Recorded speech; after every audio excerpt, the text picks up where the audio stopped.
Good afternoon.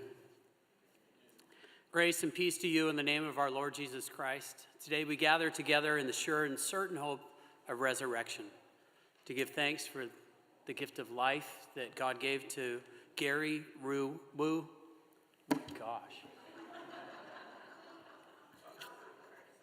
To Gary Roy Wu, my brother-in-law. Today's an odd day for me in the sense that I have my professional life and I also have my personal life. And whenever personal life collides so strongly with professional life, those days are really difficult. Today's a difficult day in a lot of ways, but it's also a really good day in many ways too. Because what we're going to do is we're going to gather together and tell stories. We're going to remind ourselves of the goodness of life, the power of love, and that we don't have to live our lives in fear, but we can entrust ourselves to God's care. And so we're glad that you're here today. As we are here to tell stories, and as we're here to also connect to the ultimate story, and that's the story of God's love, the beauty of all creation, the fact that we have life, and what a gift this life is. Jesus offered this invitation when he said, "Come to me, all you who are weary and are carrying heavy burdens, and I will give you rest."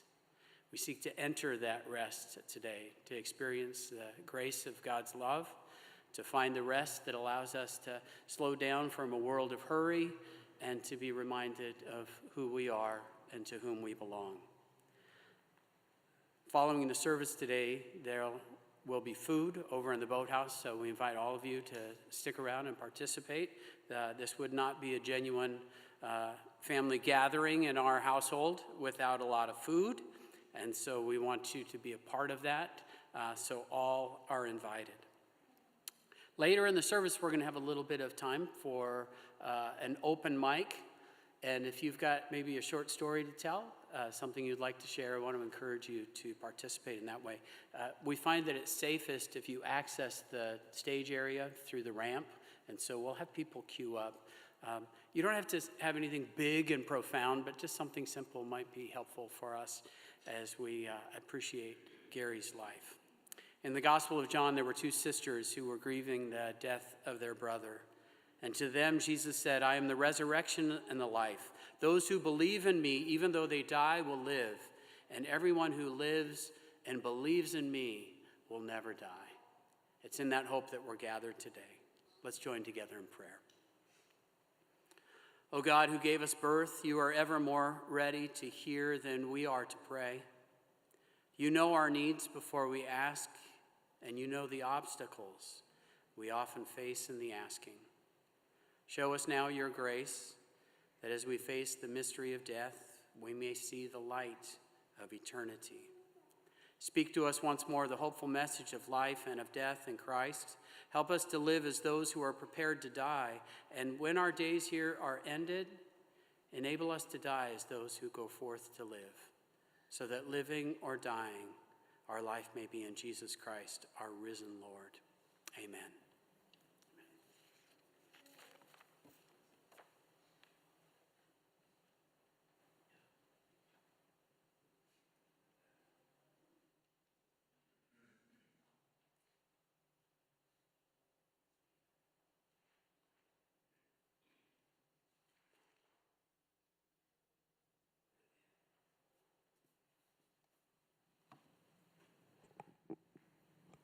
Hello.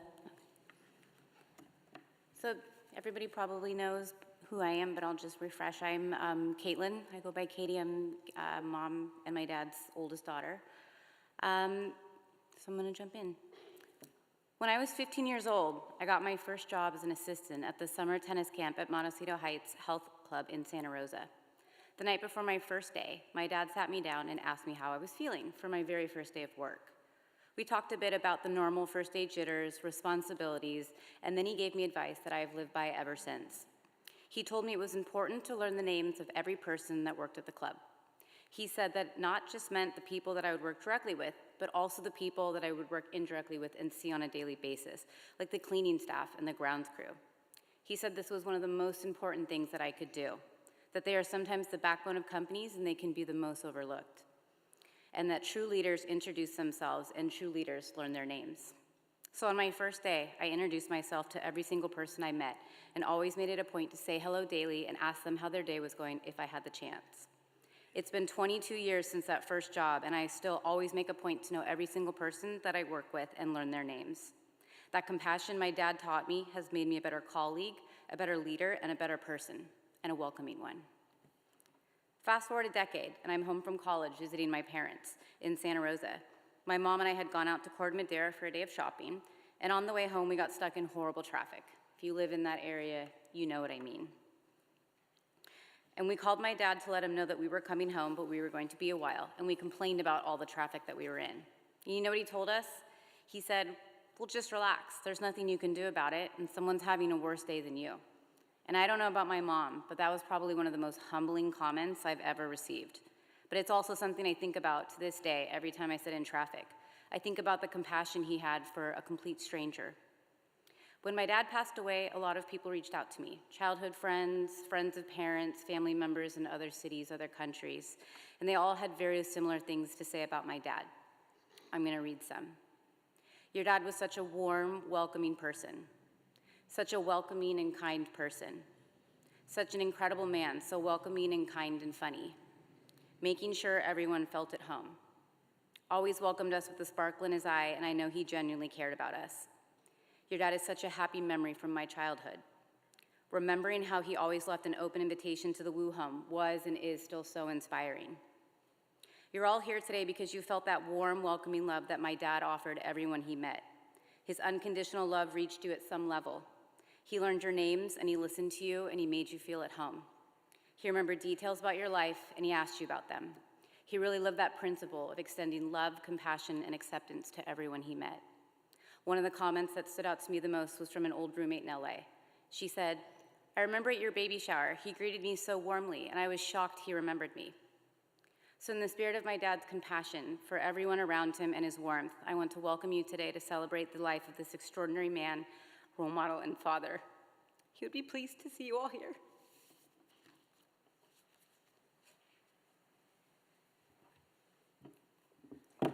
Hello, everyone. Just echoing what my sister said, thank you again for coming today, especially when it's raining outside. I know it's probably not the most fun way to travel here.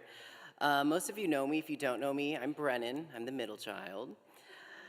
I'm here to talk to you about home insurance. I'm just kidding. You know those Progressive commercials, like Progressive can't save you from becoming your parents? Yes, that's where this is heading. I'm here to talk to you about 4 ways that I have become my dad. Yes, hold on, let me just open this up real quick. Okay, so first things first, we're gonna talk about movies, but not just any movies. My dad and I were really into sci-fi, thrillers, fantasy, and then horror movies. Loved it. One of the earliest memories I have of my dad, of my childhood really, is watching the original Star Wars trilogy with him, which I'm sure a lot of guys in here can probably relate, right? I remember thinking it was the most incredible thing I'd ever seen, like lightsabers, the Death Star, Darth Vader, the Battle of Hoth, which for all you non-nerds, is that battle on the snowy planet in Empire Strikes Back. I was hooked. From there, much to my mom's dismay, we kind of made the quick jump from the family-friendly world of George Lucas to the intergalactic horrors of Alien, and I loved it. I was about like 8 or 10, I think, when Dad showed me Alien. I was very into it, and I only turned out kind of screwed up. From there, from Alien, we kind of hit like all the classics, you know, like Blade Runner, Predator, Terminator, meh, Terminator 2, good, The Matrix, Independence Day. If there was a spaceship or an alien in it, he was gonna watch it, and I was gonna watch it with him. In fact, the last movie we watched together in theaters was Alien Romulus last year. But he also was a big stickler for good writing, good smart writing, because he would get mad at the TV sometimes. Ooh, if a character did something he thought was stupid, he would not be afraid to let the TV know, right? That's ridiculous. A cop would never cover up a murder like that. It's like, Dad, that is literally what the movie is about. Like, if the cop didn't do it that way, we wouldn't be watching anything. Remember, we would watch, like, Katie and I like Real Housewives. All these women do is yell at each other. Yeah, Dad, that's the point. That's why we're watching it. Now, there are a couple other things, like our fondness of film kind of differed on Westerns. He loved Westerns, not me so much. He also loved war movies, specifically war documentaries. Oh my gosh, he had a new one on every week. I never knew that they made so many World War II documentaries. Gianna knows what I'm talking about. And it would always be like full blast with the volume, right? The whole house would be ringing with gunshots and explosions and British historians talking about the Axis powers or whatever every week. And Pop was his partner in crime. You two must have watched, what was it, Lonesome Dove, like 50 times. Yes, always full volume. Now, movies are a great segue into the next kind of way I've become my dad, and that's music, specifically movie and television scores.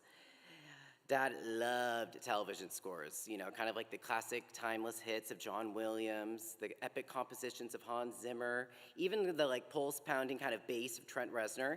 He always said that if a movie had a good music within its first 5 minutes, like he knew it was going to be a good movie. And for the most part, he was totally right about that. Some of his favorites were, starting like back in the day, Star Wars, obviously, he loved Star Wars. Gladiator, the first one, not the second one. He liked Andor, more recently he loved Dune. He loved music. He also liked classical music a lot.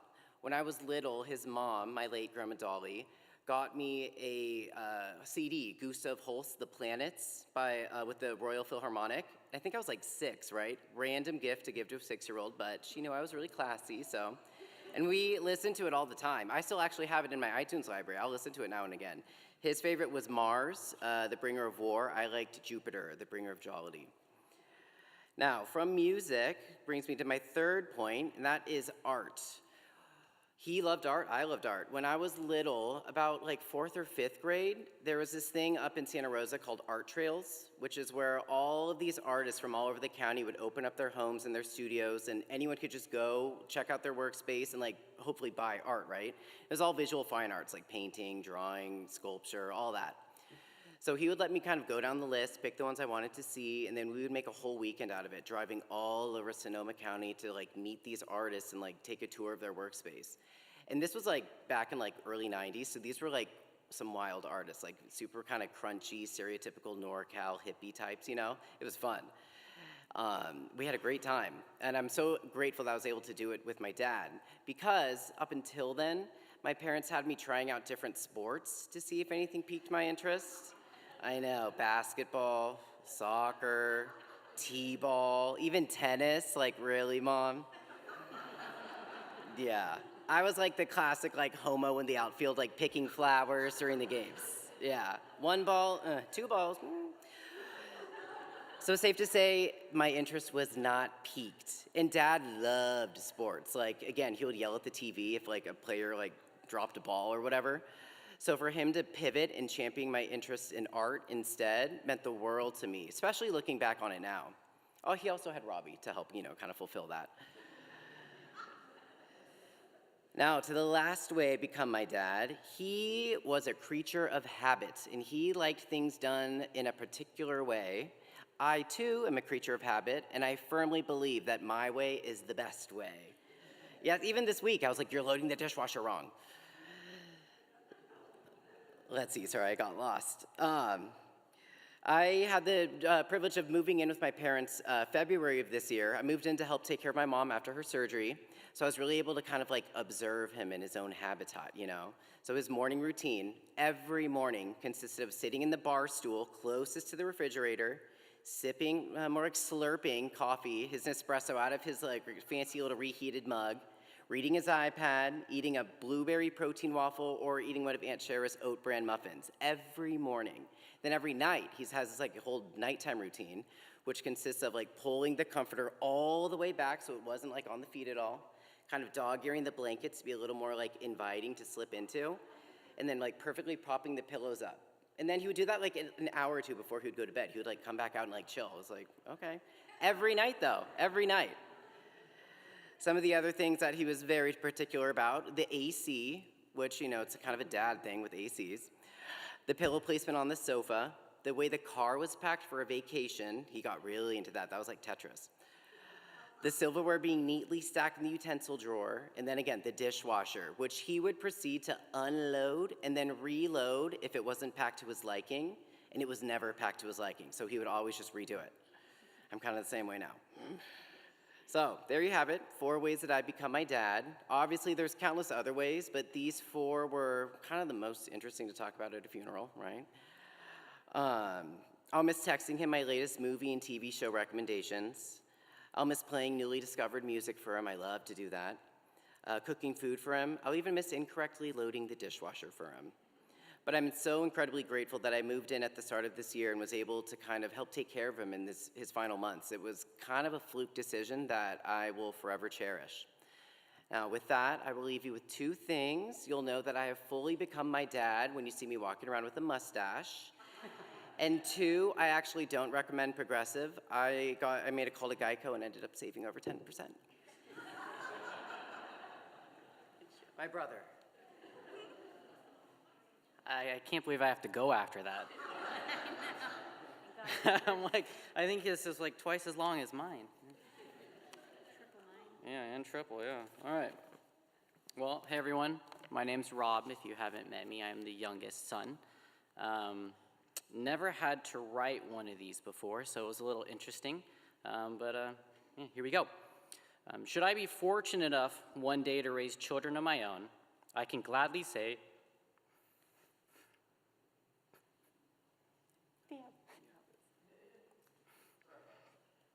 the guy at the gym said I wouldn't make it 2 minutes. I think he was right. But I can gladly say that I had one of the best role models for what it means to be both a father and a husband. This year has been far from easy. There have been too many long nights, too many tears, too many moments of sorrow, yet at the same time, this year has been full of love.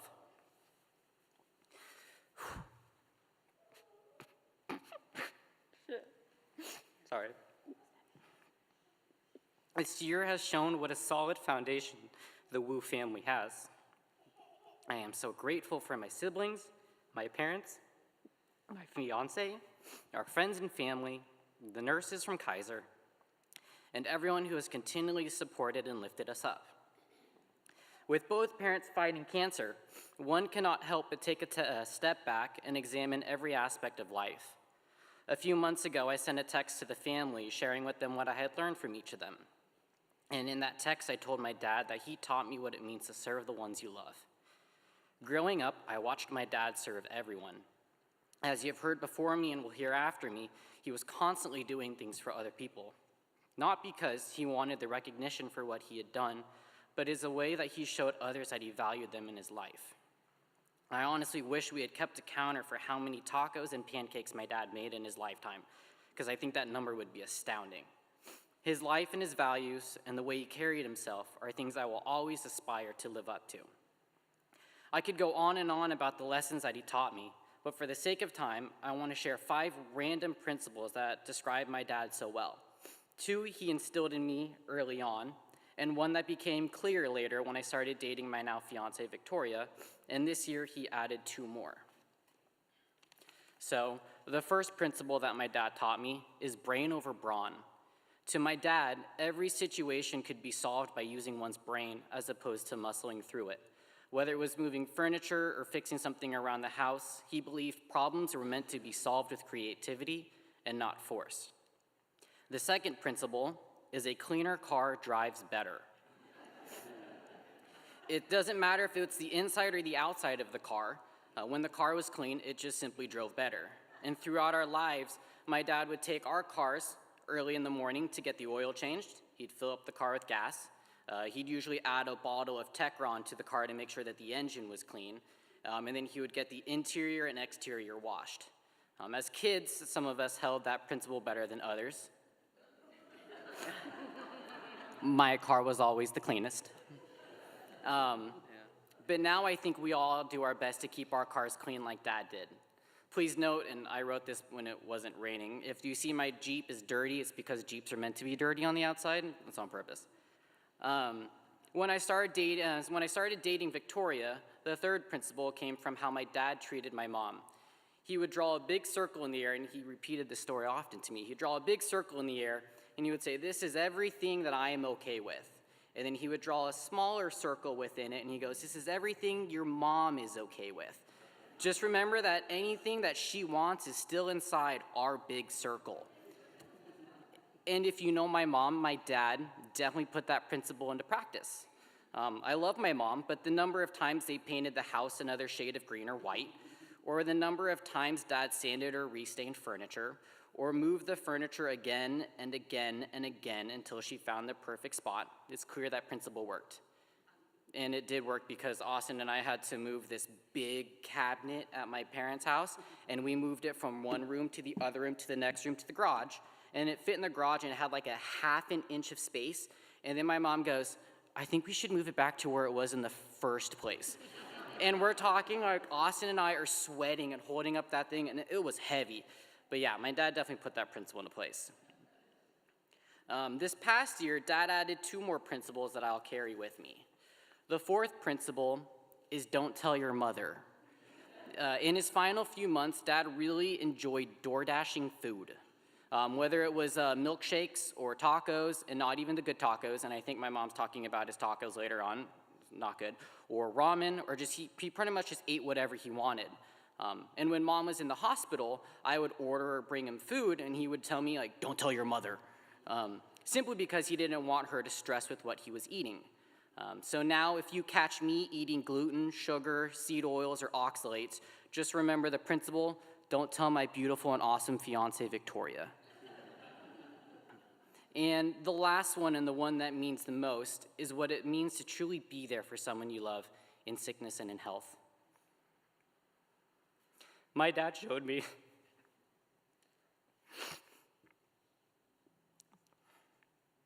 that love is not just what you say, it's what you do day in and day out. He lived that principle out so much that most people from Kaiser didn't even know that he had his own cancer. All they saw this year was a husband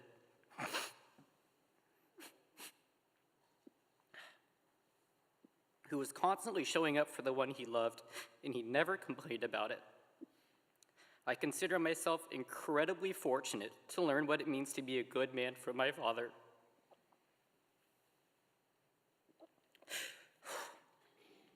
So until we meet again, I will do my best to make you proud.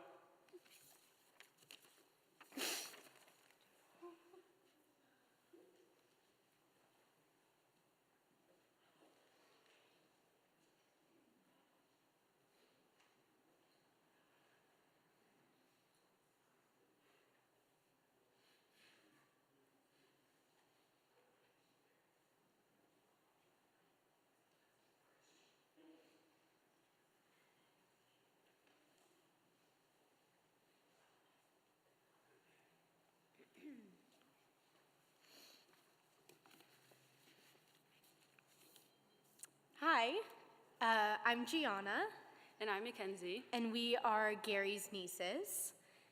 and we're here to speak on behalf of Gary's younger brother, Terry, who is here today.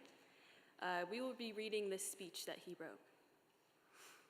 Gary Wu, for those who are here today who knew him, outside of family perhaps, I would ask you to remember the very first time you met Gary or were introduced to him. You might remember thinking, this is a person of self-assurance with a warm and outgoing confidence. As his younger brother, I would be the first to say he was always like that, and my parents also recognized that fierce sense of independence and maturity very quickly. From our earliest days growing up, I would always end up following in Gary's footsteps. On the family farm, Gary was allowed to operate the family's tractor in the fields by himself. He was 12. I wouldn't achieve that until a year later. Both Gary and I had learned to hunt at an early age. At my family's yearly hunting event on the opening day of the season, Gary quickly adopted and used the grown-up shotgun, the 12 gauge, where I had to settle for the more junior 14 gauge. But that was okay. After all, I was his younger brother. Around this same time, I will relate what was maybe Gary's favorite story. It's late one weekend night. Our parents were at a party in town 12 miles away. We have no neighbors. 3 young men knocked on our door, and they said they had run out of gas in their truck. And did we have any gasoline? Actually, we did, since isolated farms back then usually had their own gasoline tanks with pumps. Our tank was about 200 feet from the house. I ran and told Gary, who was watching TV, And without hesitation, he told me to grab Dad's 12-gauge shotgun and just stand outside by the side of the house, which I did. It was a very dark night, yet I can remember seeing him surrounded by these 3 guys who towered over him, and he was pumping gas into the portable cans. It was a scary night, and I remember thinking, why is he out there? I would never do that. It was only after they had left that he told me. I said to them, my little brother is standing over there with a 12-gauge shotgun, so I wouldn't try anything if I were you. He loved telling that story. And Gary carried that same assurance and self-confidence into high school.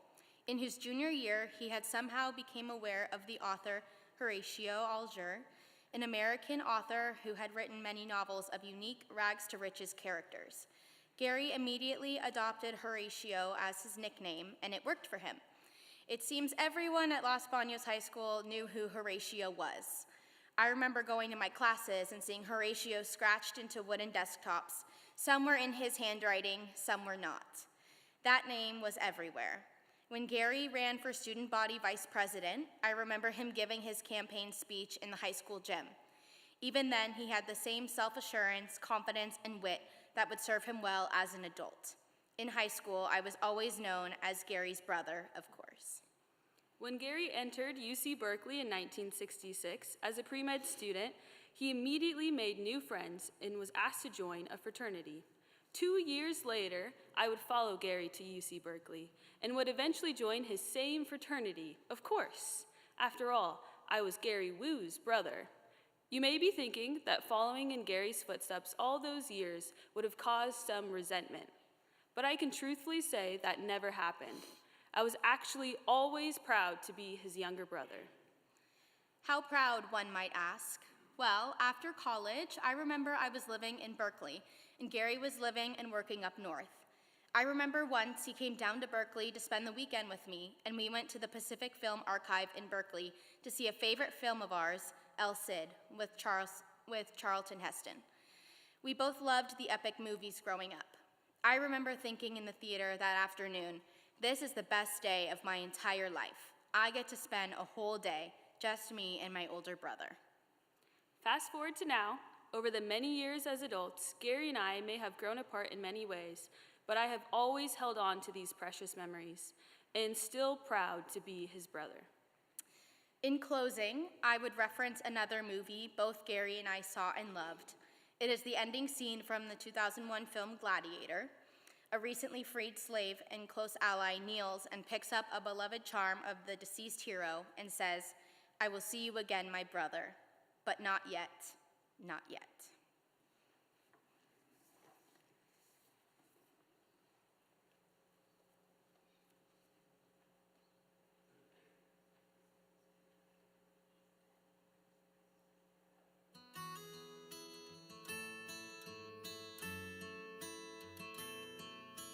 In my mind, I'm gone to Carolina.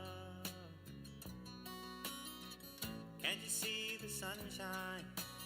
Can't you just feel the moonshine? And ain't it just like a friend of mine to hit me from behind? Yes, I'm gone to Carolina in my mind. Karen, she's the silver sun. You best walk her away and watch it shining. Watch her watch the morning come. A silver tear appearing now. I'm crying, ain't I? Gone to Carolina in my mind. There ain't no doubt in no one's mind that love's the finest thing around. Whisper something soft and kind. And hey babe, the sky's on fire. I'm dying, ain't I? I'm gone to Carolina in my mind. In my mind, I'm gone to Carolina. Can't you see the sunshine? Can't you just feel the moonshine? Ain't it just like a friend of mine to hit me from behind? Guess I'm gone to Carolina in my mind.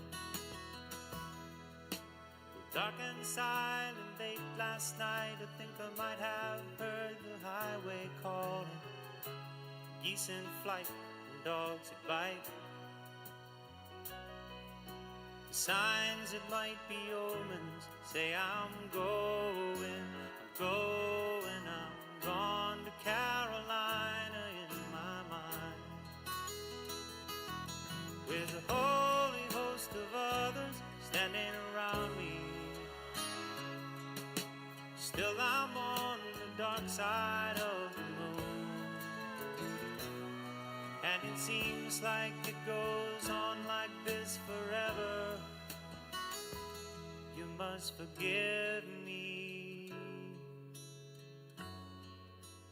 if I'm up and gone to Carolina in my mind.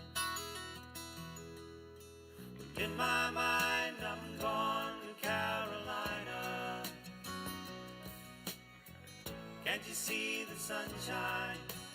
Can't you just feel the moonshine? Ain't it just like a friend of mine to hit me from behind? Guess I'm gone to Carolina in my mind. Gone to Carolina in my mind. And I'm gone to Carolina in my mind. Gone to Carolina in my mind. Gone, I'm gone. Say nice things about me.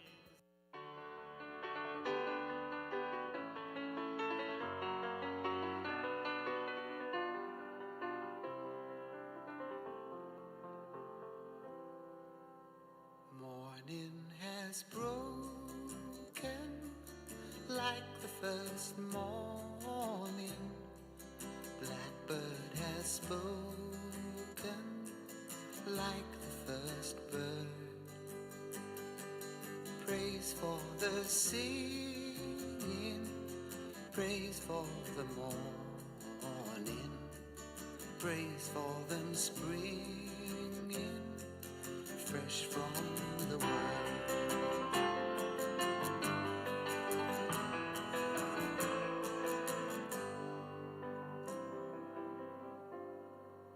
Sweet the rain's new fall, sunlit from heaven, like the first dew fall on the first grass.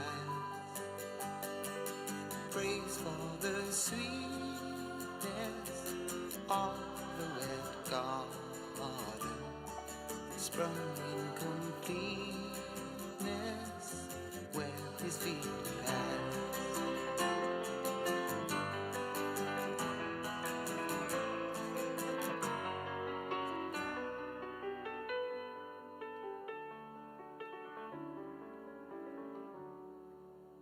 Mine is the sunlight, mine is the morning, born of the one light Eden saw play. Praise with elation, praise every morning, God's recreation of the new day.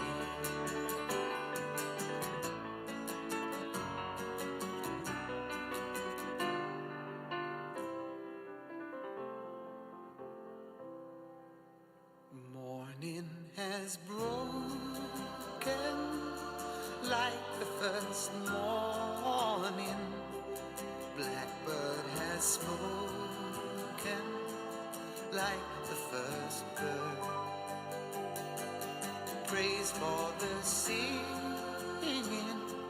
praise for the morning, praise for them springing fresh from the world.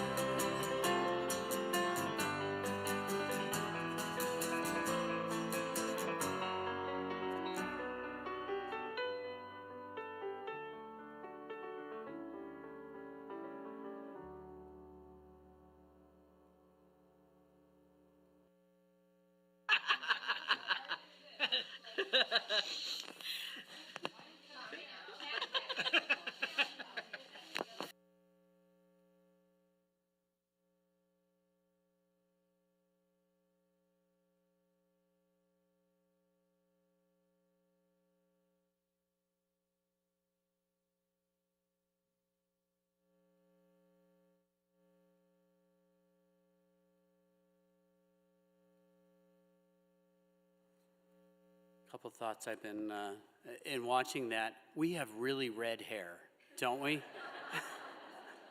Like, wow, we just stand out. The second one is when Gary makes a commitment to a mustache, it's a lifelong commitment. I tell you, in the program, which just to comment on, is absolutely beautiful. The picture of him just with that glass. Whew. What a good-looking guy.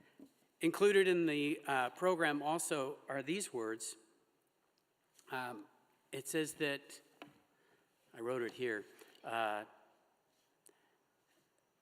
though reserved and humble by nature, Gary found so much fulfillment and strength in the sharing of the Word of God. And I think that that's a really good description of the kind of faith that Gary lived out.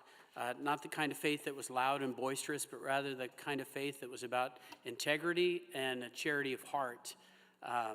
He also taught the Bible at his workplace for a number of years. Had a Bible study that he led and that was really fulfilling for him.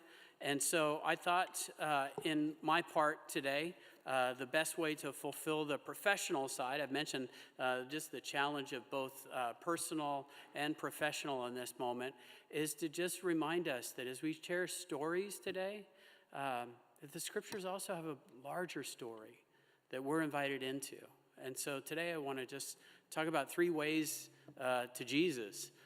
And when I say 3 ways to Jesus, it's not as if there's like one way. I'm going to give you 3 options. I really believe there are not just 3 ways, but there are 30 ways or 300 ways or 3,000. There's as many ways as there are people. Because if we think of faith as something that we find the right path and get to where we think we need to go, then we're really getting that a bit upside down. Faith is more so Jesus finding us, not about us finding Jesus. And when the love of Jesus finds you, it makes a difference. It creates in you a desire to be a more loving person, to be grateful for the world, to be kind to others. And Gary certainly embodied that. And so in the 3 ways to Jesus, I wanted to just start with Psalm 23. David writes this, "The Lord is my shepherd, I shall not want. He makes me lie down in green pastures. He leads me beside still waters. He restores my soul. He leads me in right paths for his name's sake. Even though I walk through the darkest valley, I fear no evil, for you are with me. Your rod and your staff, they comfort me. You prepare a table before me in the presence of my enemies. You anoint my head with oil. My cup overflows. Surely goodness and mercy shall follow me all the days of my life, and I shall dwell in the house of the Lord my whole life long."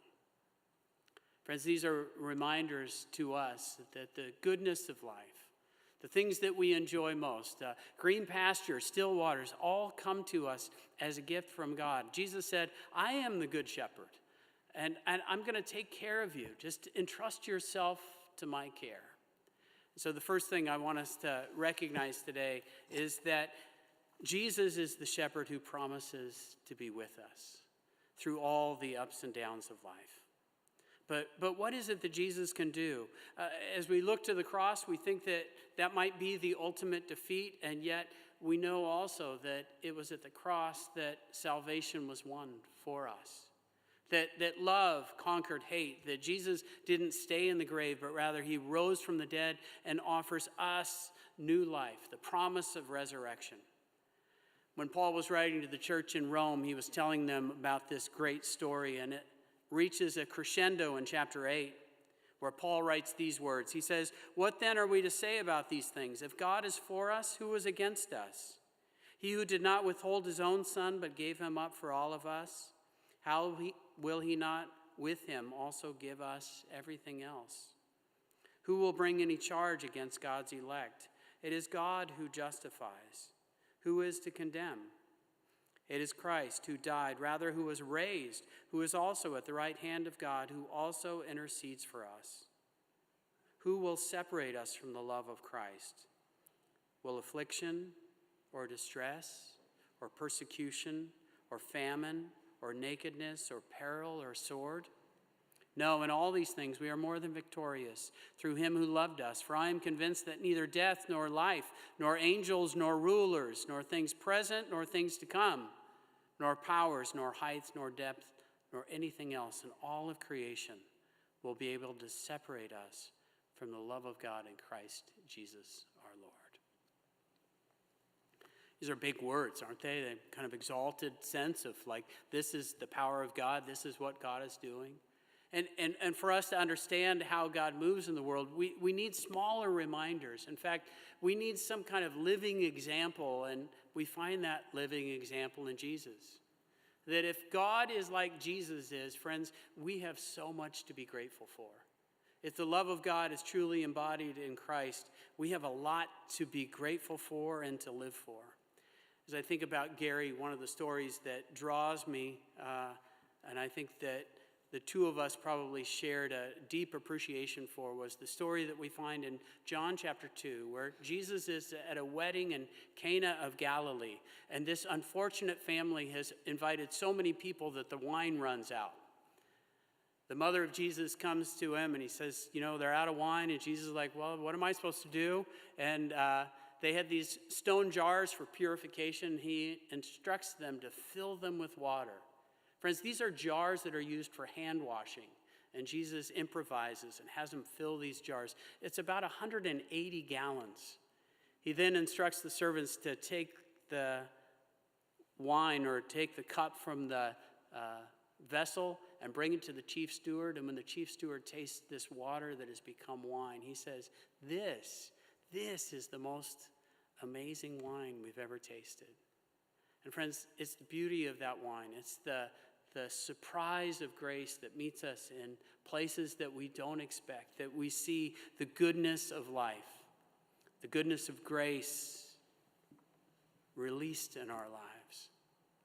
Our family through the years, we've had a lot of parties. We've had a lot of times together. At my wedding, for our rehearsal dinner, we had Leith wine because of Gary, and it was the best wine I've ever tasted.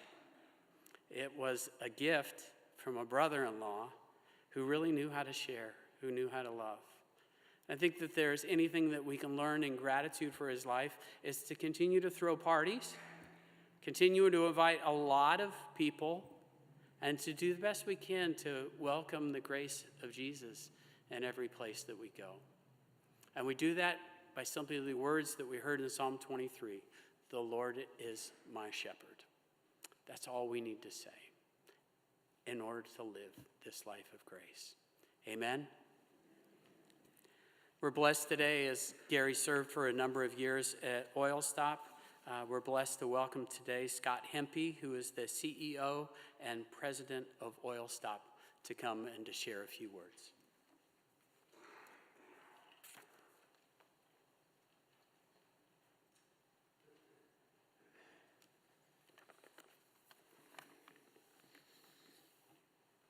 Good afternoon, everybody.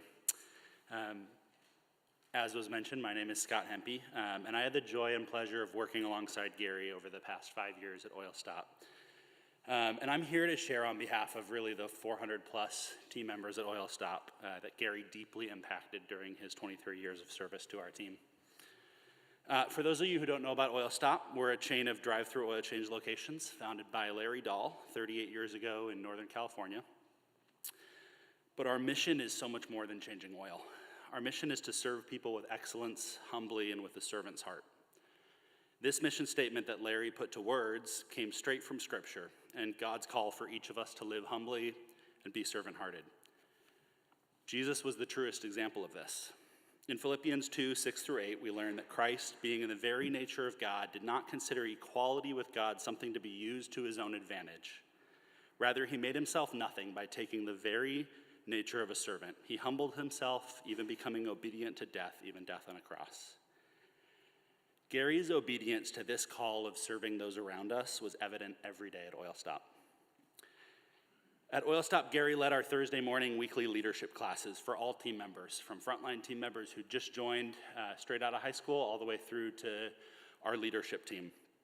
He would lead our weekly Bible studies for those who believed, those who were curious about faith, or frankly, those who just needed to be seen and heard that week. He led manager training classes, coordinated dozens of our training videos, organized company picnics, and planned all of our company gatherings. But his impact on Oil Stop wasn't just that. His impact was the faith that he proudly proclaimed to those he came into contact with each and every day. Gary's faith was not something that was just on Sunday mornings or in Bible study. We got to see Monday through Friday, each and every day, how that faith was lived out. He was always talking about it, sharing what he learned, how it was changing his perspective that day or that week. And the joy and the hope that exuded out of Gary was contagious to our team. There are multiple team members across the Oil Stop family who've come to Christ through conversation with Gary over the years. Here are a few memories of Gary from our team that the team has shared with me over the last few weeks. First, Gary Wu's influence has been profound. His unwavering positivity, faith-driven leadership, and encouragement inspired me personally and professionally to grow and to become a better version of myself. It was clear to anyone who interacted with Gary that he not only loved his job, but he deeply cared for the people he worked with. Another shared, Gary was an amazing man. He led by example and changed so many lives with his positive and kind heart. He helped me grow my leadership as a man, not only in my work life, but also in my home life. Gary is one of the most caring people I've had the honor of knowing at Oil Stop. He was always so caring and asked how you were doing, and he genuinely meant it. He always exemplified a true servant's heart. His love for Christ was shown every day. Gary was always interested in serving those before himself. I remember Gary doing Monday morning studies at 6 a.m. with the Crossing the Jordan's men's group, and I recall the impact that those men had, that he had on those men in the program. There was never a complaint from Gary getting up early to lead those leadership classes or those Bible studies. He was too busy finding purpose and blessing in every situation. This team member shared that his personal Bible that he carries with him to this day, a John Maxwell version, of course, on the first page says, "A very special book for a very special guy," and is signed by Gary. Another shared, when Gary first interviewed me for a video production role at Oil Stop, we spent the entire conversation talking about service, humility, and kindness. It seemed a little strange, since we didn't actually talk about video production at all. 15 years later, I'm still using these guiding principles in my everyday work life and family life. He will be missed, but his legacy continues as I pass those same principles on to my own children. My own personal favorite memories of Gary's over the last few years came from long conversations in his little corner office. I'd come in to discuss a project, and an hour later, we'd still be talking about our faith. We'd swap stories of being inspired where the Lord was working, share prayer requests, or trade questions that we were looking forward to being able to ask God when we arrived in heaven. Then we'd always close our meetings in prayer. Gary's confidence in his faith and in heaven left a lasting impact on my life. Many times when Gary's health would take a bad turn over the last few years, he would say, "Scott, the Lord has me exactly where he wants me. And when it's time for me to go be with him, I'll be ready." He was a true example of being that servant leader and was a walking representation of humility. The last time I got to speak with Gary, this was on display. He spent about 30 minutes asking about the many team members and friends at Oil Stop. Then he updated me and spent the next 30 minutes asking for prayer for Beverly, for family members, and a few dozen others. At the very end of our conversation, only when I asked did he provide me a quick update on his own health. He shared his latest medical update and plan, and then he said, "This is the plan for me, and we'll see how well it works. I do remember John Steinbeck's comments about the decisions made by mice and men. I'm in the Lord's hands, and it's peaceful here." A few weeks ago, we gathered all of our leaders across our company at an annual event, all of which up to this point, Gary had been integral in planning these events. At that event, we awarded Gary with our Oil Stop Lifetime Service Award, recognizing the lifelong impact he's had on so many team members. As I wrapped up my time that evening sharing about Gary, I challenged our team to honor Gary by building deeper friendships and relationships with those around them. We spend so many hours at work, and yet often we barely know those that we work with. Gary showed that sharing your life, your hopes, your fears, and your faith with those around you matters. His legacy at Oil Stop was just that. He took us deeper. He built friendships that will last far beyond Gary's time here on earth. And he shared about the joy and the hope that comes from knowing the peace of being in the Lord's hands. And for that, our team at Oil Stop will be forever grateful. Thanks for letting me share.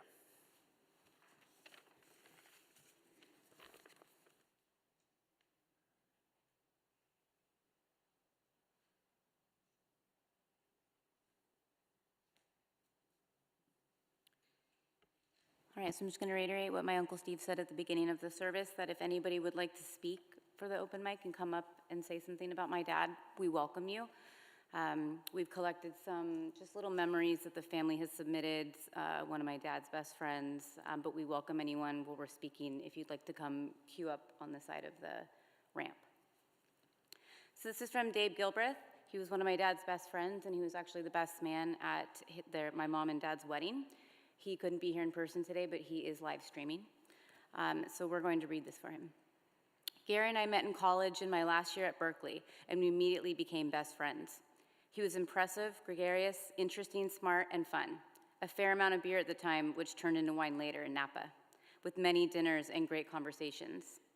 Our friendship continued after college for another year when we lived in a house with several other people and commuted to San Francisco, racing like crazy to get to work on time through the commute traffic, which I mentioned that earlier, and then back to home in Kensington. Later, somehow, we both ended up in Napa for several years before he and Beverly lived in Santa Rosa and then Southern California. Even though we were geographically separated, when we talked on the phone, we simply continued conversations that we might as well have had many years or recently before.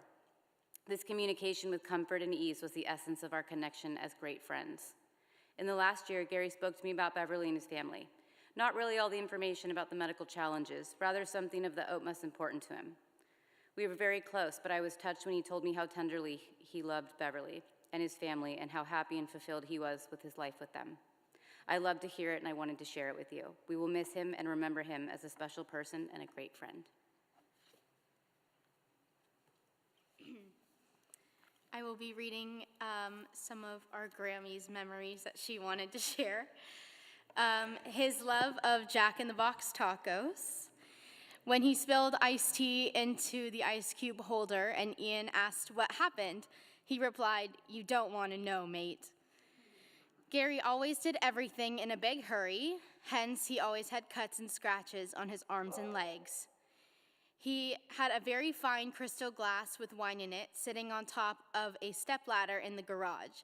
He didn't want to walk over and unplug something he was using, so he just gave the cord a pull, and it swung around and neatly wrapped around the glass and smashed it to pieces. He came home one night after speaking at a very expensive wine dinner with excellent gourmet food. He had stopped at Jack in the Box for 10 tacos. I will also be reading something that I wrote. My Uncle Gary was always someone who had wisdom to share. 2 years ago, I somehow managed to get hired at a country club despite having zero knowledge of wine. My Uncle Gary prepared me well on how to serve wine, but most importantly, how to upsell it. He taught me how to open wine bottles, how to pour it professionally, and how to describe the flavors to members. He was very passionate about wine and may have slightly overwhelmed me with all of the knowledge I realized I probably should have known before I got the job. When I was about to start my first big job, he instilled in me that being early is on time and being on time is late. He told me how to be a good example to my colleagues, to always be reliable, and encouraged me to work hard and stay late if I had to. Most importantly, he always mentioned how thankful he was for our family. He would always remind us that what we have is unique and special, and it is incredibly true. I will always remember the wisdom he shared with me and will never take the family he loved and cherished so dearly for granted. I will always miss him, and the important piece he holds in our family will never be forgotten.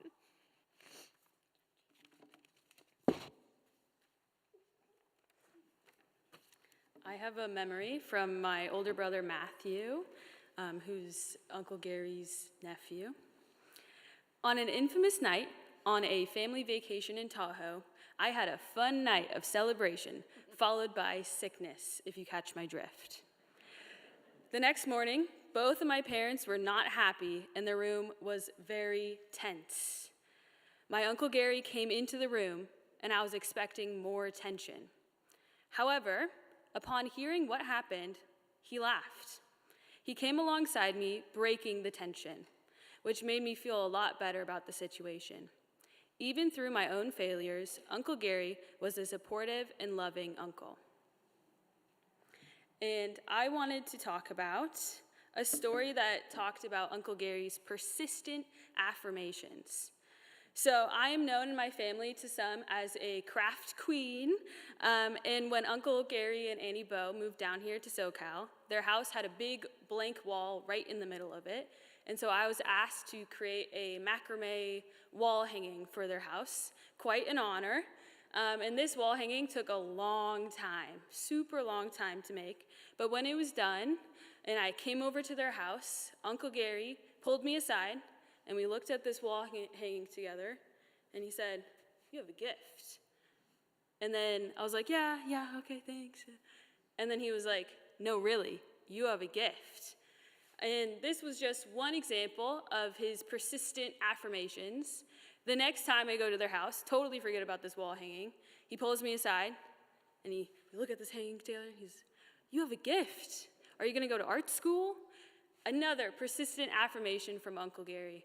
He constantly was trying to support me, and he was supporting me with all of his love and listening and really paying attention. And so I have a creative gift, according to Uncle Gary. And Uncle Gary had this amazing gift of supporting and affirming constantly to all the people that were around him.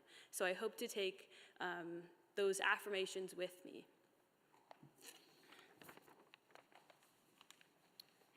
All right, I'm going to read the last two from the family. The next one is from Shannon. What I will miss most, my Aunt Shannon, my mom's sister.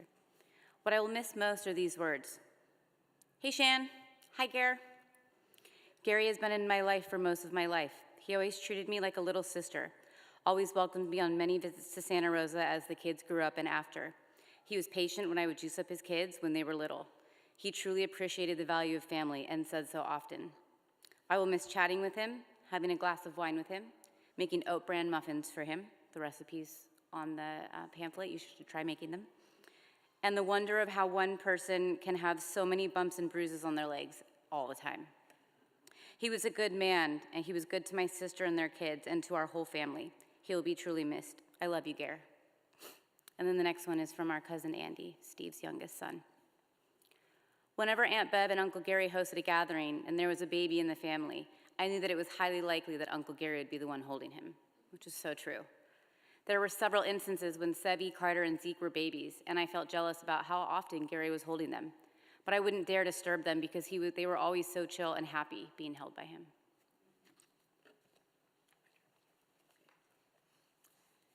Hi, my name is Jeff Kresge, and my wife Jennifer and I drove down here from the Upper Napa Valley yesterday. It was a terrible drive, but we wanted to come and honor Gary and Bev and the family.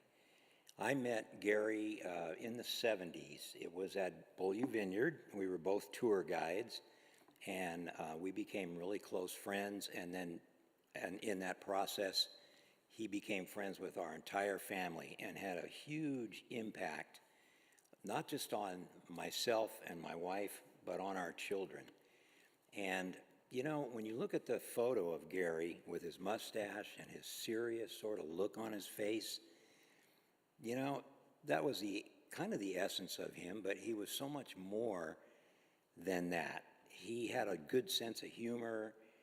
My kids, as they were growing up, used to love to play tricks on Gary.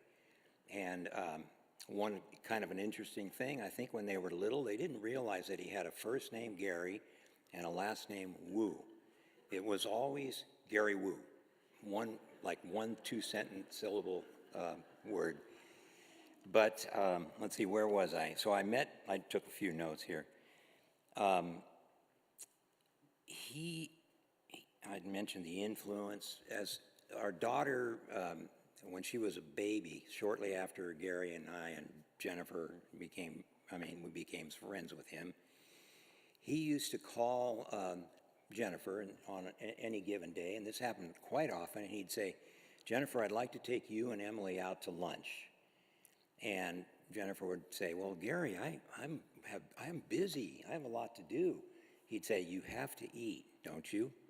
And one of his stated goals was to teach Emily, and she was a baby, maybe 2 or very young girl, and he wanted to teach her how to behave in good restaurants.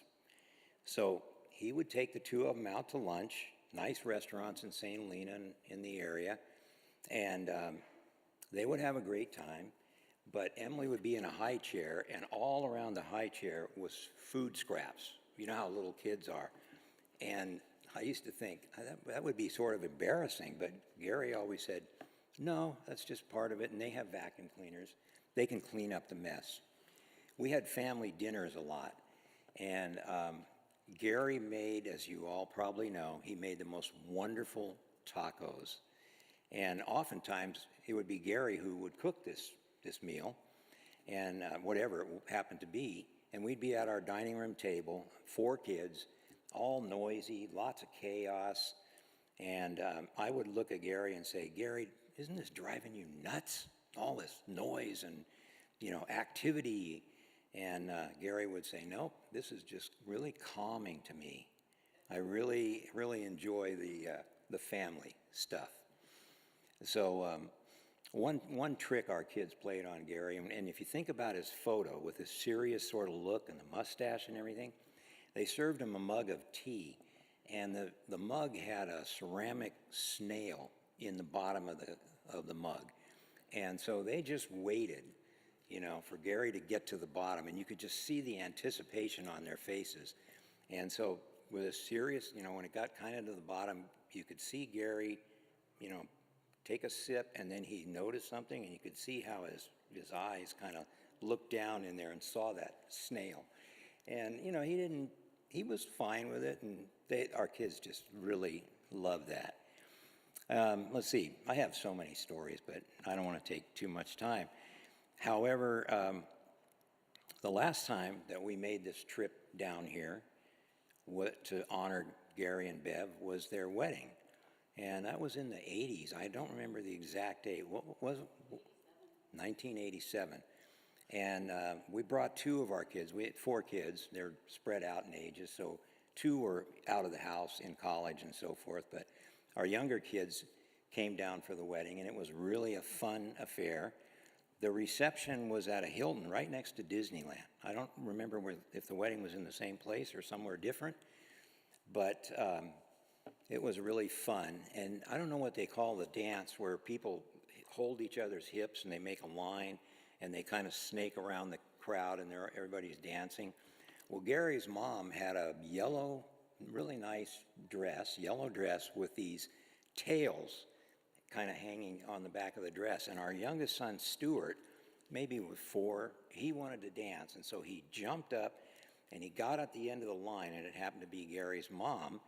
And so he grabbed onto the tails of her dress and just, danced around and went around, and it was so funny. And Gary's mom was just fine with the whole thing. She really, really accepted it. Let's see, what else could I just say?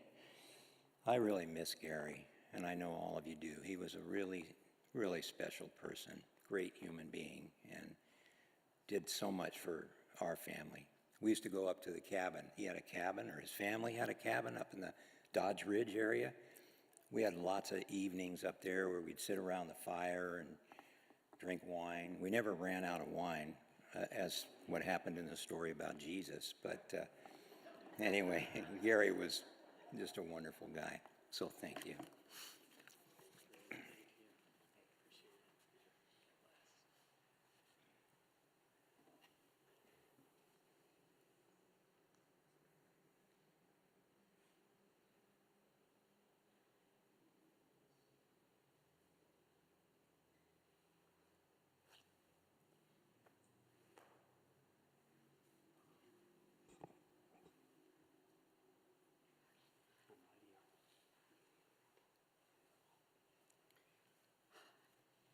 So I am Bev, Gary's wife. Take a deep breath. I remember walking into our wedding reception and seeing all the people and thinking, oh my gosh, all these people are here for us. And that's kind of how I feel today looking out. All these people are here for Gary, for us, for our children. And I'm so touched because I know there are many people online as well watching. So I'm gonna hope I can get through this. Gary would want me to. He would say, after all this year that we've gone through, you can't get up and give a presentation. So that's why I know he's right here saying, you can do this. So years ago, Hillary Clinton said, it takes a village to raise a child. Well, I believe it takes a village to live a meaningful life, one that's filled with love and purpose and joy and hope. And all of you who are here today in this room, watching online, or sent us messages of support, are part of Gary's village. So therefore, you're part of my village, and you're part of the village of our children. I want to take a few moments to acknowledge some of the people here. First, I want to thank the physicians at Kaiser Permanente, most specifically Dr. Canio, his primary care physician, for her kindness and her compassion. Dr. Nepo, it's actually Nepomuceno, but he goes by Dr. Nepo, his oncologist, for his optimism and his collaboration, and Dr. Kalansky, his pulmonologist, for literally saving his life. So last October, we had thought that the cancer had spread throughout his lungs, and so they stopped his immunotherapy treatment, and he kind of declined fairly quickly. Christmas morning, he was actually in the hospital. Well, Dr. Kalansky figured out that he was actually having a reaction to the immunotherapy, so she put him on a high dose of antibiotics, and by Christmas afternoon, Gary came home like nothing had ever happened. He was upbeat and chatty, and we were just in amazement. He put on the Christmas joggers we had all had on. He was ready to open gifts. It was really a true Christmas miracle. So a real thank you to Dr. Kalansky for taking the time and figuring out what was really wrong with Gary. It bought us an extra 9 months that we really cherish. I want to thank the nurses at Kaiser Permanente. They have hands that heal, words that soothe, and they are angels on earth. Absolute angels on earth. Whether they are inpatient, outpatient, home health, we could not have survived this past year without those nurses. I want to acknowledge a team of 3. They are wound care nurses that were inpatient, Amy, Amanda, and Marshall. They were so special to us. When Gary passed in the hospital, Marshall was on duty that day, and he waited outside the hospital room to give me a hug. These 3 nurses became more than just nurses. They became our friends.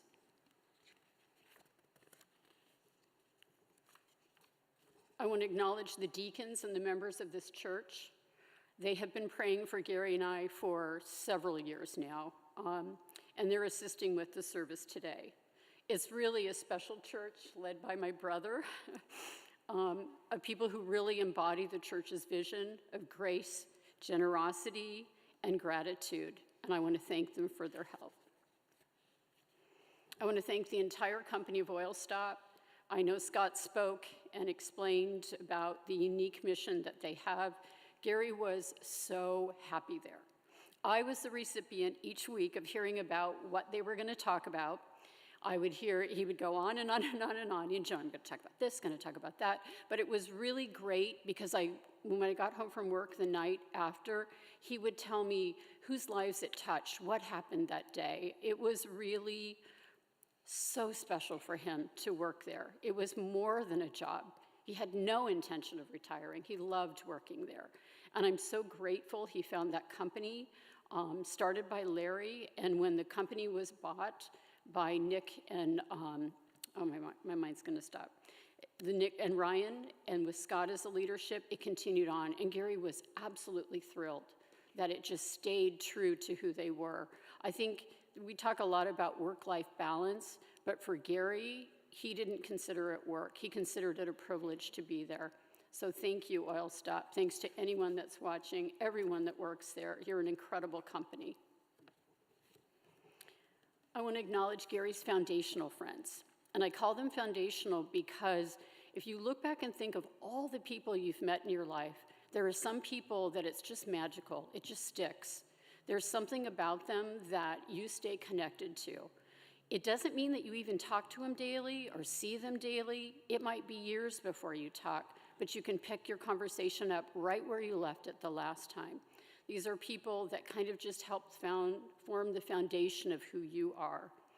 These are Dave and Gina Gilbreth, and Dave was, as we mentioned, the best man at our wedding, Tom Salinger and his wife Linda, and Jeff and Jennifer Kresge. You just got to hear Jeff, who is up here. He stole my thunder on some of the stories. Really and truly, the Kresges were Gary's family before he and I met and we got married. I had heard all about them. They lived up in St. Helena. At the time, we were still down here in Southern California. We flew up to meet them, and I was so nervous because I wanted to make a good impression because they were the Kresges. And at the time, Stuart was in a stroller. He was a little guy.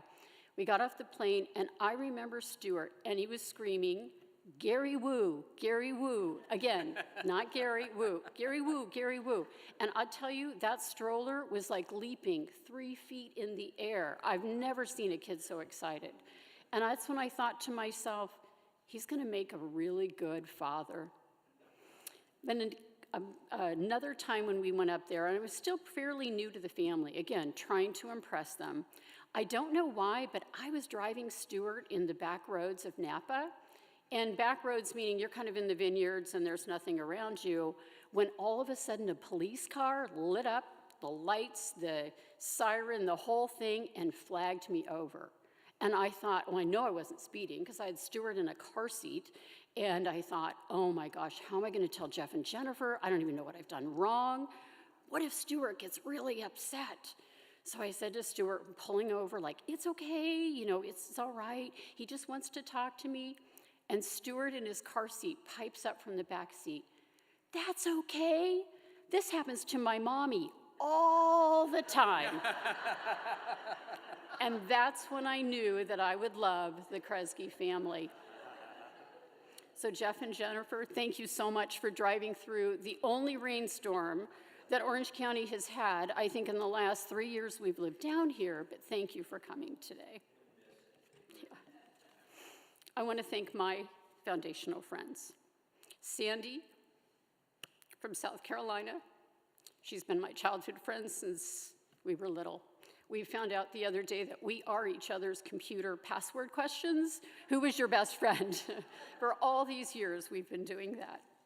And then today, I was going to talk about Carla and Greg Peralta from my high school years, and they walked in the door.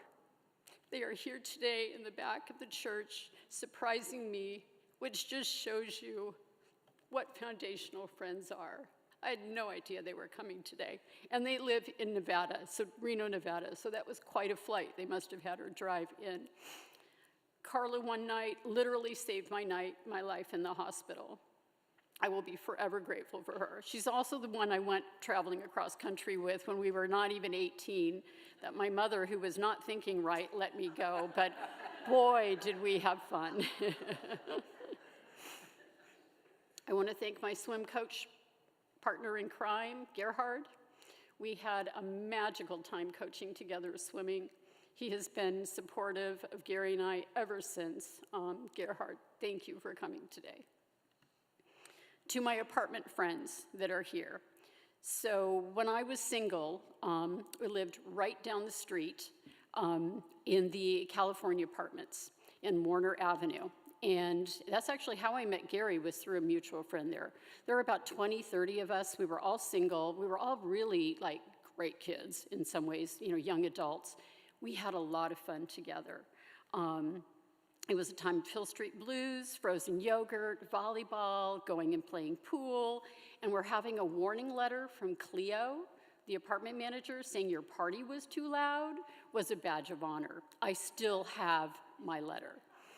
So this includes friends today, Mark and Jeananne, Dave and Julie, Claudia and Deb, thank you so much.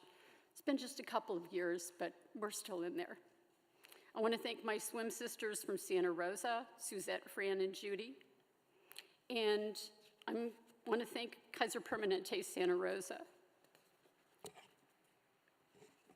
I had the good fortune of having a job that I loved, with people that I loved. And there isn't a day go by that I don't hear from one of them. Their support for Gary and I has been amazing. I think I'm the only person they ever allowed to work remotely when I moved down here for a year, and they have just been incredibly supportive of our family and of Gary. I want to thank our family's foundational friends. And the list from Santa Rosa is a little overwhelming, so I apologize if this sounds a little bit like the Oscars, but this is really important for us. So Lynn and Brian Conley, who I know are watching today, our neighbors from an incredible street on Heather Glen, the Mathises, the Parmans, the Fallons, the Kilpatricks, and then our community friends we grew up with, the LeBlues, the Wings, the Biggs, the Fidelis, the Archers, the Kaus, the Fergusons, the Prasses, the Gallaghers, the Bermans, and the Fentons. I was a PTA president for a couple of years, so we got to know a lot of people. But they were just wonderful, wonderful friends and family. Kids grew up in our pool, took swimming lessons in our pool, ate Gary's pancakes, ate my cut watermelon. I want to thank the Santa Rosa Neptune Swim Club families, the Sims, the Stewarts, the Thiels, the Nelsons, the Finales, the Vances, the Glens, the Tunsies, the Fallons, the Ducketts, the Pfeiffers. We have heard from them, and we so appreciate it. It was so many years ago when our kids were swimming, and yet the friendships are still there. We were so blessed, really, to be in Santa Rosa in kind of a big, small town and have a real family feel. It was a magical childhood for our kids. The only thing being better than being kids was being the parents, watching all of that, being part of all of that. It was just a true gift, having our children. I'd like to thank my children's foundational friends. When I found out today that when I found out that they were going to be flying down here from Santa Rosa, I was so touched that they would do that. It was really important to Gary and I that we raise our children in a household where they wanted their friends to come.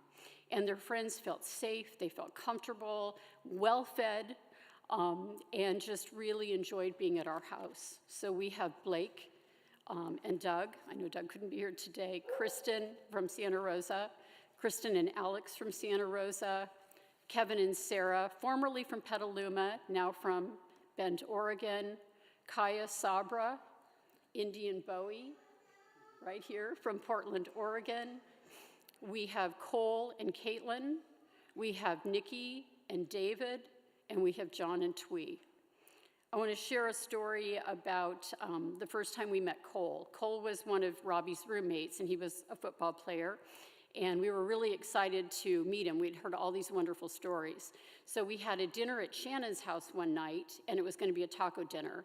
Well, Gary and I drove from Santa Rosa that day, and then he proceeded to cook, 50, 60, 70 tortillas, because that's what Gary does for Gary's Tacos. And then probably he was a little bit dehydrated. So he left the kitchen, rounded the corner, and suddenly fainted. And we were shocked. He hit his head on the ground. We didn't know what to do.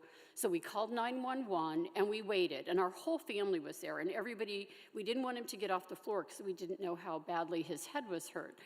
So he's on the floor. The paramedics walk in the door. And the first thing he does is he sticks his hand straight up in the air and says, "Gary Wu, nice to meet you." The Gary Wu introduction is legendary. He never met somebody he didn't know. As a matter of fact, toward the end, we realized that it was actually easier to call 911 and have the paramedics take him to the emergency room rather than us driving there and then sitting outside for several hours. He was just too sick to do that. The problem is, whenever the paramedics arrived, Gary would go into introductory mode. "Gary Wu, nice to meet you." So he'd be hardly talking to us, and then yet hand would go out. And one time, They looked at Rob. Rob was in the room like, are you sure he really needs to go in? And we were like, so we had to coach Gary, please don't do the Gary Wu introduction. Don't stick out your hand. They're going to know your name. You've got to go into the hospital. So his introductory handshakes are kind of legendary. I'd like to thank my mom's and Ian's foundational friends. There's really two groups.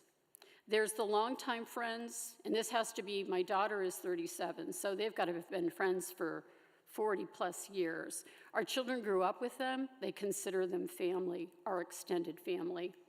We have Jill and Bill, Jill and Dick, Milton Jean, Stan and Anita, Ray and Christina, Mark and Barbara. Before Bill passed away, when Gary would come down with the wine, Gary held court. He taught everybody about wine. Prior to that, I think all the wine came in the screw tops. Gary introduced the idea of a cork in a wine and how good it could taste. Bill nicknamed him Gaza Wu, Gaza meaning the mighty one. And that nickname stuck with Gary his whole life. Ian still calls him Gaza. And so I will miss hearing the Gaza Wu. The newer group, the Castleton Soul, although my mom told me it's actually been 9 years, which I'm shocked about, but her newer friends, they have really circled around my mom, they have circled around Gary and I can't thank them enough. Joanne and Nick, Judy and Bruce, Chris and Elaine and Mary, the group just goes on and on. What's really interesting is that one of my mom's friends from that group is Joanne Spanovich. Now, when Gerhard and I were coaching, we coached the Huntington Harbor swim team, just right down the street here, right around the corner. And the Spanoviches were one of the families that were our favorites. You weren't supposed to have favorites when you're coaching, but they were a favorite. Joanne Spanovich and Nick and their 3 kids, Nicole, Marisa, and Stephen, were just our favorites. She had all of the parties, she fed everyone, she welcomed everyone, she had 3 kids. It's interesting to me that she's kind of the blueprint for what I did with my own kids.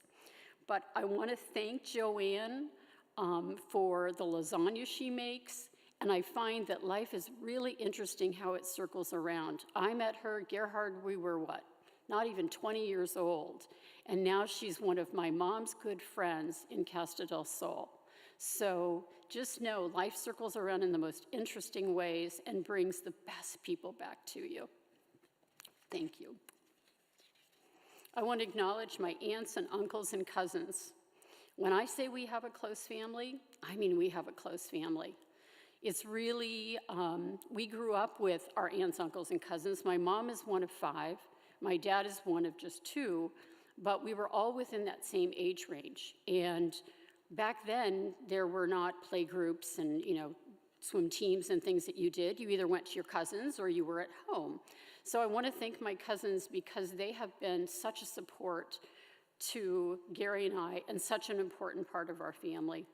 I've got my Aunt Lael and Uncle Bob, Jill and Judy and Mike, my cousins, their spouses Hugh and Dan and Bridget, and of course we've watched Mike and Bridget's kids, Ian and Griffin, grow up.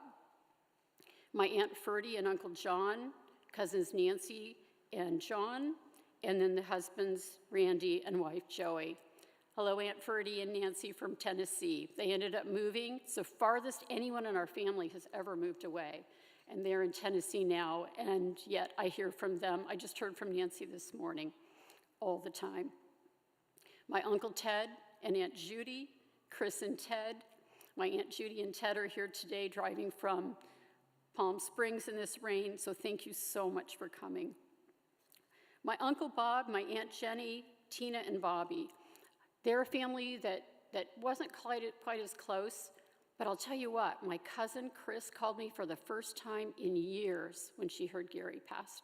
And that was Tina called me. That was really something to hear from her after so many years, which just shows you how important family is. My Uncle Bill, Aunt Pat, cousin Steve and Mark, and Steve's wife Mary. again, thank you so much, this time driving from San Diego, including their daughter Sylvan. So thank you so much for coming today. It's really important in our family, and I think it's really fun to see that I'm close to my cousins, I'm watching my children close to their cousins, and now I'm watching my grandchild close to his cousins Sevi and Zeke. So when I say we have a close family, I'm so grateful we have a close family. I want to acknowledge my cousin / brother Mike. He was an active part. When Gary and I were first married, Mike, my sister Shannon, Gary and I were a foursome. We did so many things together. We went up to Miwok Village. They skied at Dodge Ridge on the Black Diamond slopes. I stayed at home cooking the dinner. I got once on a bunny slope, and I told God, if you get me off this safely, I'll never come back up here again. Never, ever did. We played pool at the Long Barn, singing, "We're having some fun," was our tagline. We went water skiing at Lake Mead. In fact, just 4 months after Gary and I got married, he wiped out on Mike's jet ski, came up and went, and he'd lost his wedding ring. I think it's really poetic that his original wedding ring is at the bottom of Lake Mead. I just love that it's there, saying that we were there with that special time, and it just has more meaning to me that it's there than anywhere else. We hit a rough time in September, and we really needed some help. Gary was having a lot of radiation appointments coming, and he didn't just need to get to the appointment, he needed help getting into the car. So Rob sent out a text to a group of family members, seeing if anybody could help us get Gary there. Well, within seconds of sending it, Mike responded back, "I got it, I'll do them all." My cousin Nancy reached right out to me and said, "I am so proud to be in a family where my cousin responds like that and so quickly." And you know what, Nancy? I agree. So thank you, Mike, from the bottom of my heart. I want to acknowledge Gary's immediate family and thank them for welcoming me into their lives. His younger brother, Terry, wife Stephanie, and their daughter, Darcy, and Claudia and John, who are outside with their dog. Just so you know, before we had children, we had a dog named McKenna, Springer Spaniel. And then we had 3 kids all in a row. And by the time we had Rob, poor McKenna was like, okay, what happened here? This isn't what I signed up for. I was the original baby. Well, Claudia and John adopted McKenna for us. And it was a gift for her, especially for her. She would come and visit us, be really excited, but then hurry up and get right back in their car so that she'd be going home with them. But they have rescued Springer Spaniels ever since. So so if you see the dog today, just know there's a legacy there with the Springer Spaniels. Claudia was Mui to Gary, which means younger sister in Cantonese. It's interesting, I'm working on finishing my kids' baby scrapbooks. No judgment, I know it's taken a while. But I'll tell you what, I don't think there's a park in Northern California we did not go to. Every picture that we have, we are at a different park having lunch, and there really are some amazing things that I forgot that we did together that I do want to make sure you guys see before you go. In spirit, I want to acknowledge Gary's mom, Dolly, his father, Roy, and his stepfather, Roy. I am comforted by knowing, without a shadow of a doubt, that Dolly was the first person to greet him in heaven. In fact, I wouldn't be surprised if she said, "God, I got this." She was the most generous, loving woman. And I don't know what they eat in the celestial kingdom, but I would guess that Dolly has cooked and made an abundance of food with doggy bags ready for everybody that attended. And if you know Dolly, you know what I'm talking about. She was really a special woman, and I'm really glad that he's been reunited with her and with his father, who I was unfortunately not able to meet. I want to thank my family, my mom, also known as Nan, also known as Grammy, the matriarch of the family, the leader, I think, of this closeness, for everything. I could not have gotten through my cancer, nor Gary have gotten through his without our mom's support. It means the world to me to have a mother such as her, and she has been my role model from day one. We also tend to dress in the same colors, and if you'll notice today, we're both wearing kind of the same hue of green. I want to acknowledge my stepfather, Ian, who's really my father, also known as Pop-Pop, also known as Mate. Gary called him Mate all the time. You really were Gary's best friend. Thank you for all that you've done. I want to acknowledge my sister Shannon, also known as Gary's wine buddy, because believe it or not, Gary married somebody who doesn't drink. That would be me. Shannon thankfully raised her hand and said, I'll do it for you. And so she attended a lot of the wine things. She was really part of Gary and my family, our family, before she got married and had her own. My kids grew up with Aunt Shara. Thank you, Shannon. Shannon's married to Mark, and I'm thinking of Ray and Eva, his parents, who we dearly loved, their daughter Gianna, who postponed her vacation to be able to attend and also assisted us today. My brother Steve, this was not an easy ask. I know it wasn't an easy ask. Steve is Gary and I are the only people that Steve did not marry. He, at the time, was not an ordained, so I'm sorry you got the memorial. But he has just been absolutely wonderful as a brother with check-ins. We have had some moments. He likes me better as a sister than he does as a swim coach. I'll just say that. That's true. It's true. His wife, Joy, more like a sister than a sister-in-law. Her parents, George and Vivian, and of course, Uncle John.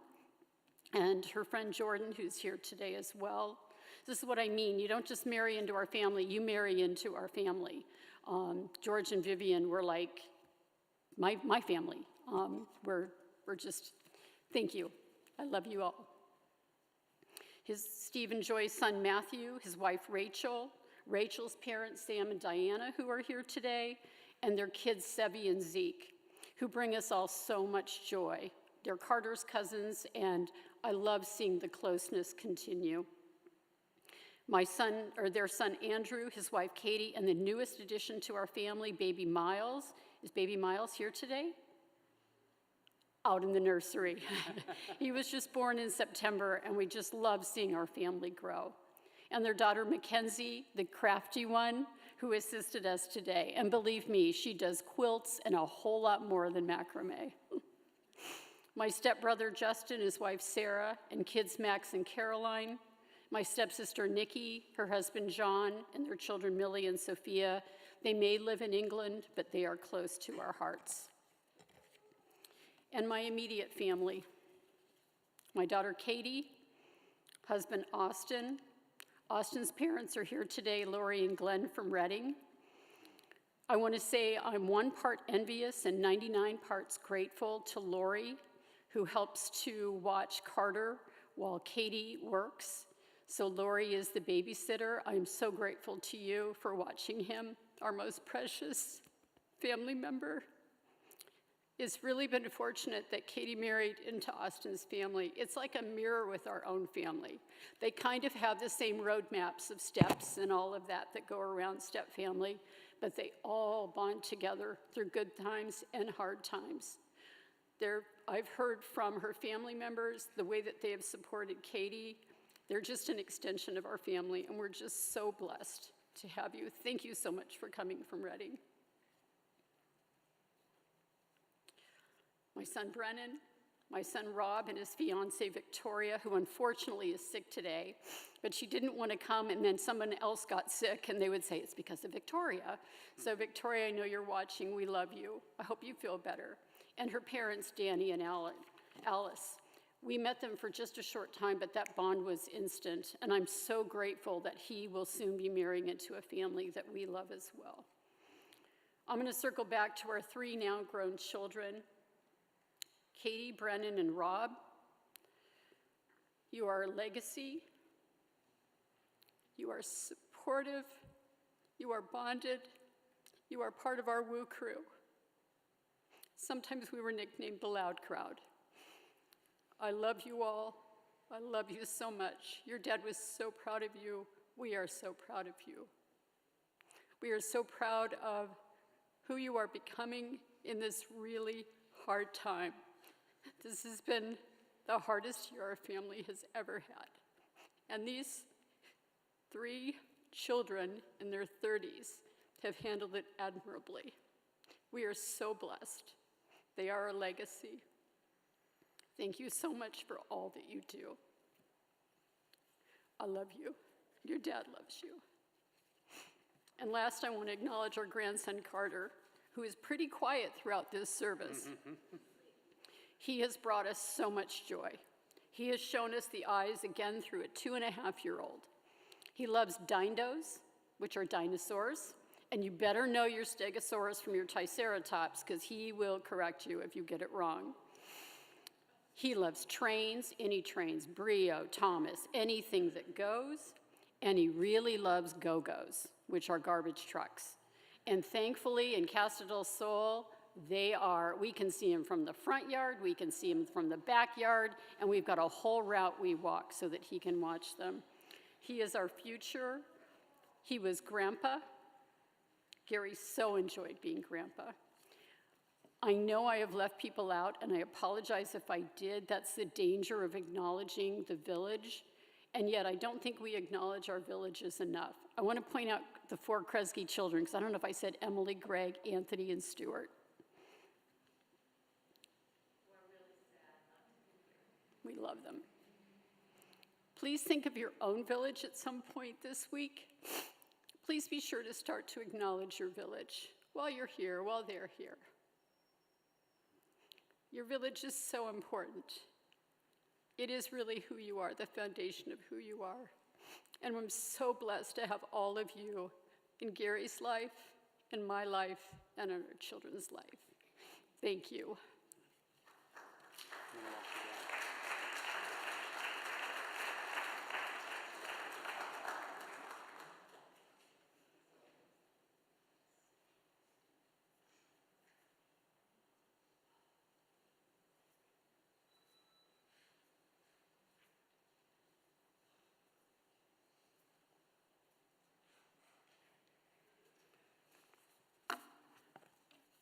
We do want everyone to be a part of the food next door.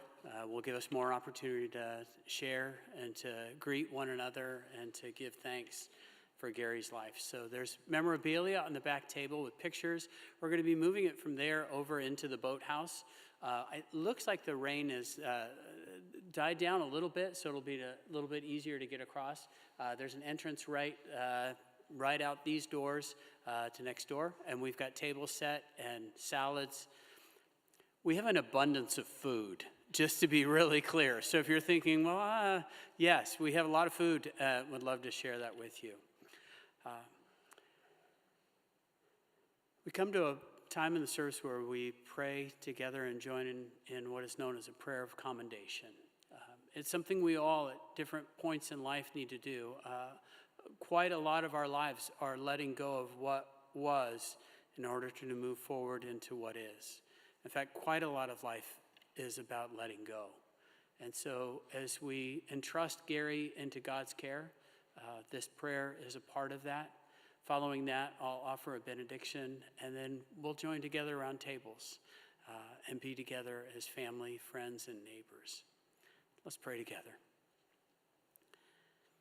Into your hands, O merciful Savior, we commend your servant, Gary Roy Woo. Acknowledge, we humbly pray, a sheep of your own fold, a lamb of your own flock, a sinner of your own redeeming.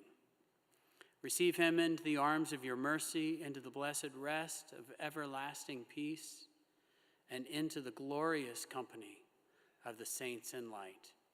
Amen. And now, if you'll rise in body or spirit to receive this benediction,